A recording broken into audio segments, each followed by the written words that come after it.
Hi everyone, welcome back to my channel. My name is Jillian Leota and I am a contemporary romance author.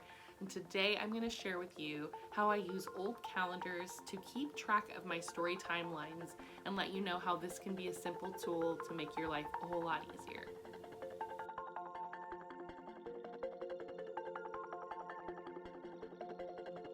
Before we dive into anything, can I just point out really quickly that I got new glasses? I was my cat is like super in my face right now. I was incredibly concerned about the intense glare that I was getting in my very first introductory video, and I was wearing contacts in the last two because I was waiting for these new anti-glare lenses to come in. And might I say, I think they look spectacular. Thank you. All right, let's jump right in. Today I want to share with you how I use old calendars to keep track of my story timeline. I am a pantser. I am not a plotter. I am so impressed by the work that plotters do to keep track of their stories, to lay everything out way ahead of time and really know how things are going to progress. That's just not how my brain works. If you're unfamiliar with the term pantser, essentially it's a writer who says that he or she flies by the seat of her pants, or his pants, or their pants, however it works for you. In doing that, I feel the freedom to allow my characters to kind of tell me who they are, as opposed to me choosing who they are, which is great in theory, except when it comes time to tell a story and you have to keep the timeline straight. And that's why I have started using old calendars to keep track of things. I am currently working on a series. The first 3 books are already written, and the 4th book is what I'm going to be working on next. I mean, technically I'm working on it right now. I haven't written more than a few thousand words, but I have to know what's going on. I have to do a quick review of what has happened, and using a calendar to lay everything out has been just super helpful. All right, so what am I talking about when I talk about using an old calendar? Let me do a quick overview of what it looks like. I'm gonna flick a new video on the screen so you can see an actual overview of a calendar that I use. So this first calendar is for my Like You series. It's Like You Mean It and Like You Want It.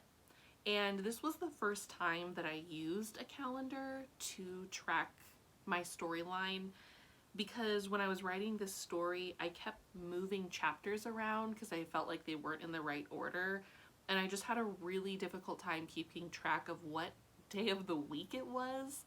Not that you always need to reference a day of the week, but if I'm going to, I want to make sure it's accurate.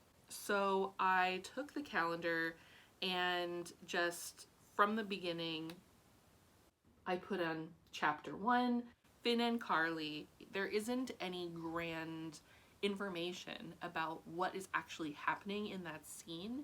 It is simply a reference for my mind on keeping track of what storyline, plot point, event, whatever it is, where it's happening and when. And then underneath that, because it happens on the same day, it says chapter 2, Steam Room Chat with Lonnie. Now you'll see that I have 2 colors on this page, and that's because I put colors in to alternate point of view. So my heroine, Carly, is the most vocal in the book, both as a character and from the point of view. And so you can see there's a lot of pink on here because the first half of the book is primarily from her point of view, with a little bit of the hero's perspective thrown in there for good measure. But that allows me to see a kind of quick overview of what exactly is happening and when. So you can see that in chapter 3 there's a trip to the grocery store.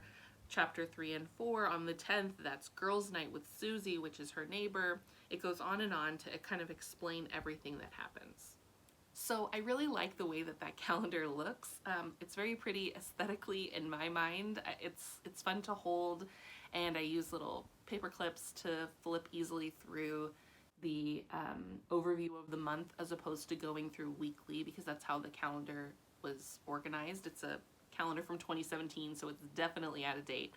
but I feel like this is a really fantastic kind of tool to use, especially if you're doing a series, like I said earlier.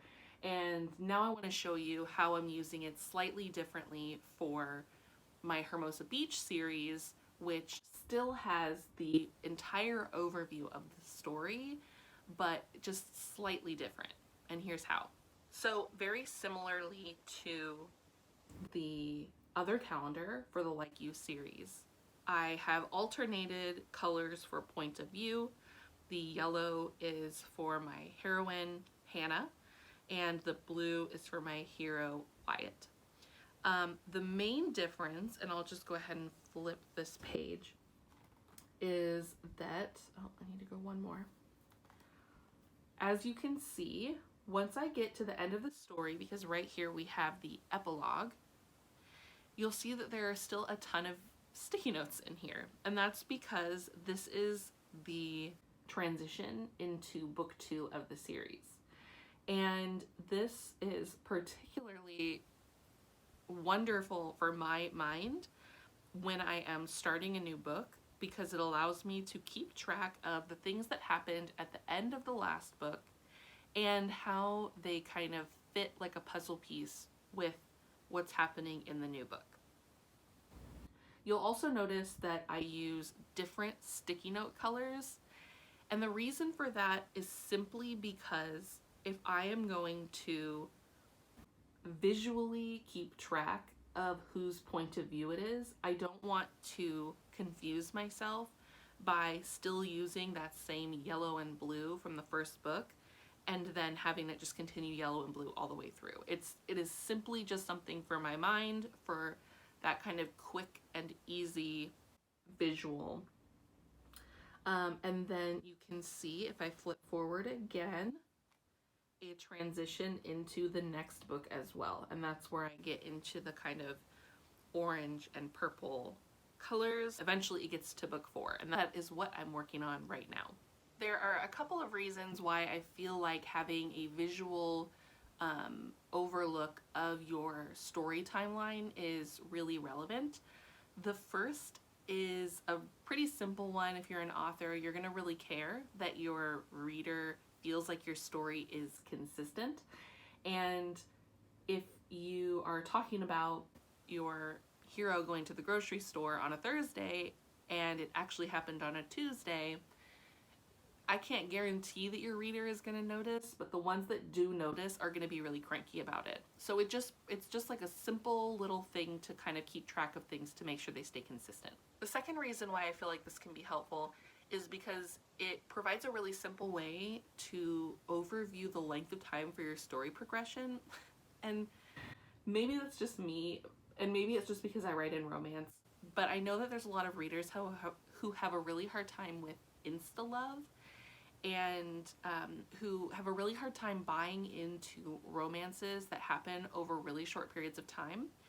And if I can visually lay out for myself the fact that this entire book happens in a 3-week period, then I'm gonna have to make sure that I do some extra work to convince my reader that that's enough time for people to get a happily ever after. Now, I'm not trying to say that this type of tool is going to eliminate need for character development and all of the other things that you do.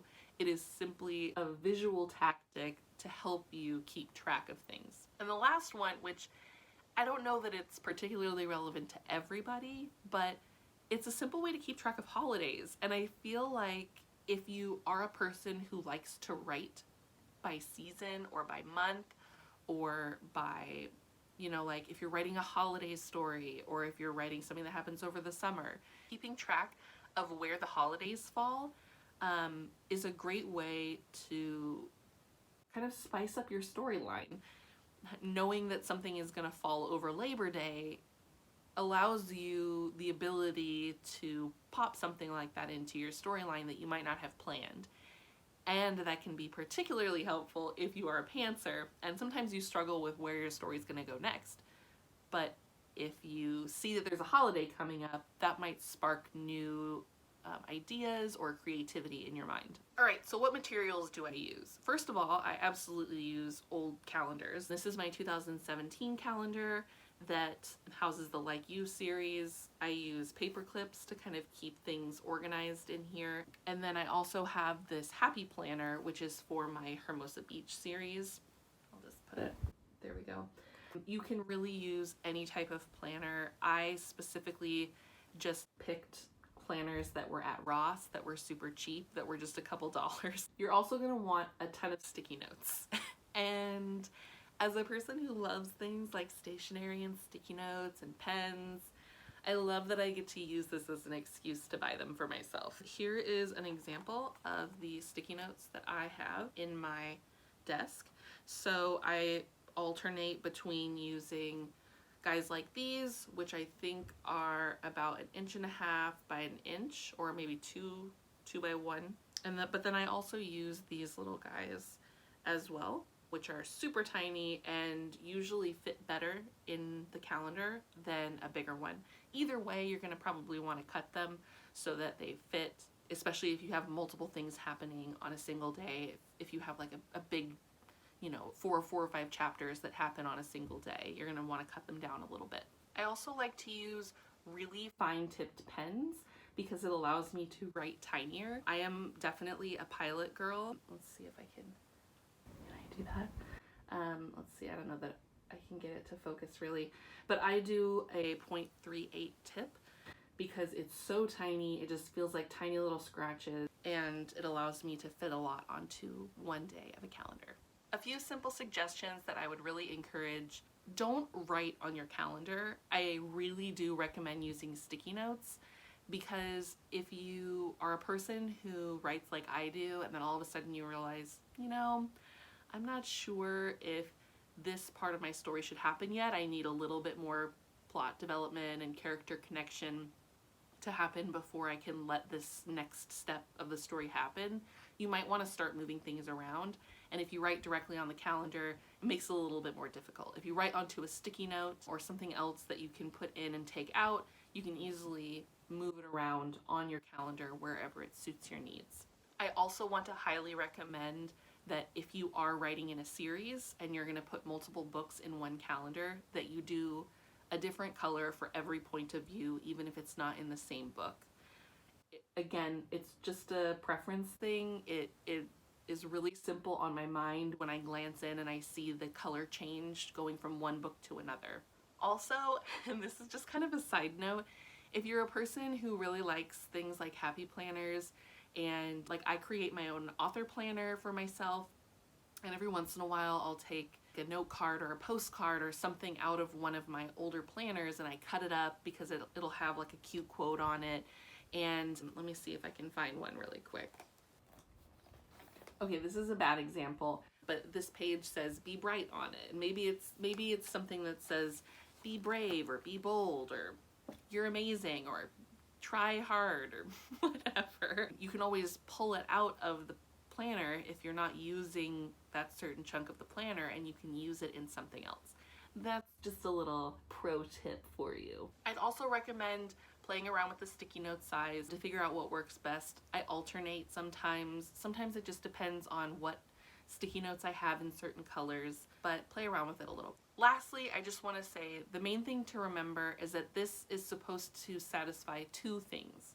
First, it's supposed to help provide consistency for your reader, and second, it's supposed to be a tool that simplifies things for you.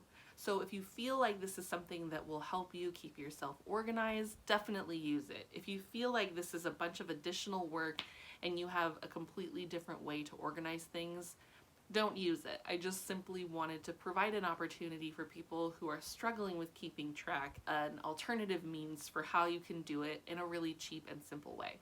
Alright everyone, I hope that this video was helpful for you. If you thought it was, I'd love for you to give me a like. Even better, I would love for you to subscribe to my channel. I'm going to be coming at you with a lot of videos over the next couple of months. I am very excited to have my own YouTube channel, and now that I have these fantastic glasses that don't glare, I'll actually be able to like really do this and like look like a professional instead of somebody who has lights in her eyes all the time. Alright everyone, Please definitely subscribe. I'd love for you to stick around and be notified when I have new videos. Comment below if you thought this was helpful, or if it's a tool that you might use in the future for yourself, or if you have any thoughts or ideas on how this might be able to be made better. All right, you guys, I'll see you next time.